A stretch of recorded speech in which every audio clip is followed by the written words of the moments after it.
Assalamualaikum warahmatullahi wabarakatuh.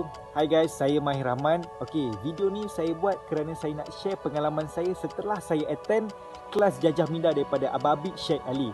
Jadi guys, saya nak bagi tahu masalah saya.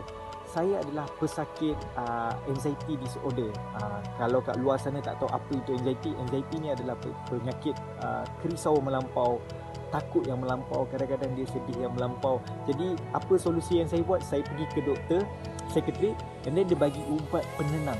Lepas saya makan ubat penenang tak tenang pun. Jadi saya cari solusi yang lain. Jadi alhamdulillah dengan izin Allah saya jumpa seorang kawan saya perempuan. Dia introduce saya kepada Abang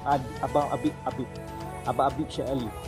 Jadi bila saya pergi attend kelas Abang Habib, saya rasa tenang, bahagia kerana dia mengajar saya untuk mengenal diri saya sendiri.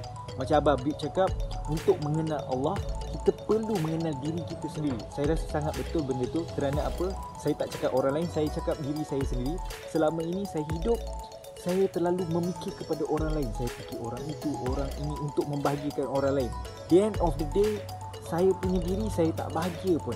Jadi saya perlukan kebahagiaan, ketenangan diri saya sendiri. Okey, Abang Habib akan mengajar kita. Dalam kelas Abang Habib, dia akan mengajar kita untuk cara meditate yang betul. Dalam kelas Abang Habib juga akan mengajar kita berkenaan dengan sound bath. Sound bath ni adalah satu teknik yang sangat bagus bagi saya. Dia sound yang different, saya tak pernah alami sebelum ni. Okey, dia ada satu bowl. Bowl dia sangat unik, bukan bowl biasa. Jadi bowl tu Abang Habib akan ketuk. Kita kena relaxkan bina kita, tutup mata dan kawal pernafasan. And then Abang Habib mainkan bowl tu. Bila the moment kita merasai bowl tu dekat dengan telinga kita, kita rasa sangat tenang.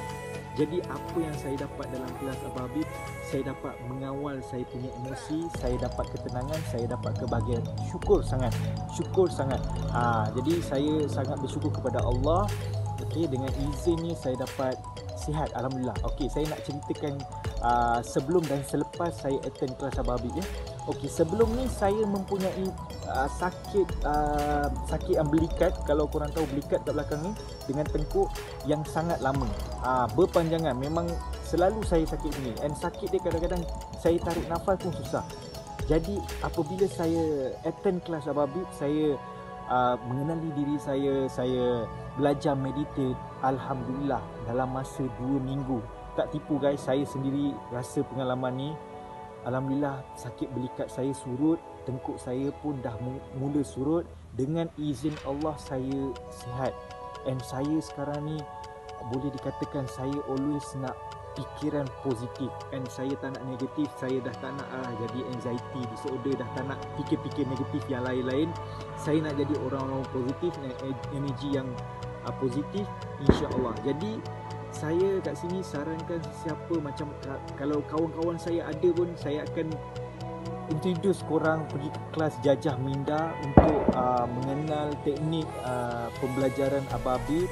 Okey, jadi korang boleh rasai kenikmatan sound bathing, sound bath, rasa dia punya orang cakap bunyi sangat unik dan sangat tenang. Jadi saya pun akan membantu kawan-kawan saya yang mungkin mempunyai mental illness, mungkin ada sakit-sakit lain, akan introduce diorang kelas Jajah Minda. Jadi guys, itu saja video yang saya nak buat. Okay, alhamdulillah saya sangat tenang sekarang. Jadi korang take care, stay safe, stay love, stay peace. Yang penting selalu tenang dan bahagia. Kalau siapa tenang, dia pasti menang, insya-Allah. Okay guys, Assalamualaikum warahmatullahi wabarakatuh.